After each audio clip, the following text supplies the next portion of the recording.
7 mois sont passés depuis la disparition de Delphine Jubilard. Arrêté sur son lieu de travail dans le but d'être auditionné en juin dernier, Cédric Jubilard a été mis en examen pour le meurtre de son épouse. Incarcéré à la prison de Cesse, le père de 2 enfants a été placé en isolement. Alors que la chambre de l'instruction a décidé de le maintenir en détention, Siesti dans un entretien accordé à la Dépêche que son avocat, me Jean-Baptiste Allary a expliqué « On est quand même assez lucide. Me Martin, Franck, et moi-même, avons l'habitude de ce type de dossier. Une libération à ce moment-là, je ne dis pas qu'elle relevait du miracle, mais aurait été une décision très forte de la chambre de l'instruction. Ce n'était peut-être pas le moment. C'était peut-être un peu tôt.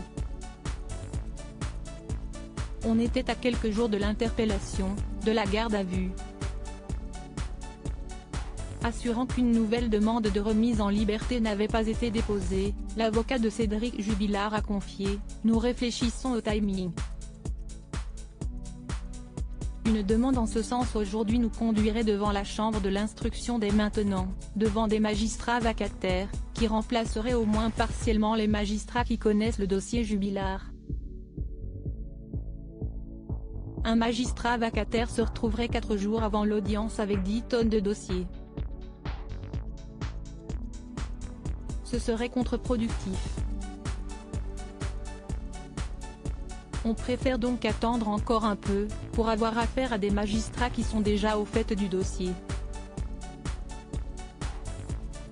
Alors qu'il a disséqué le dossier de son client, me Jean-Baptiste Allary a ajouté « On présentera les mêmes arguments jusqu'à ce qu'ils soient entendus.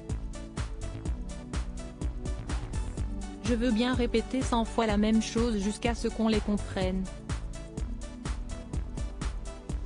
Bien sûr qu'on a d'autres éléments. Mais je vais m'appesantir encore plus sur ce qui n'a pas été exploité. Cédric Jubilard est-il coupable? Depuis un mois, le mari de Delphine Jubilard est incarcéré.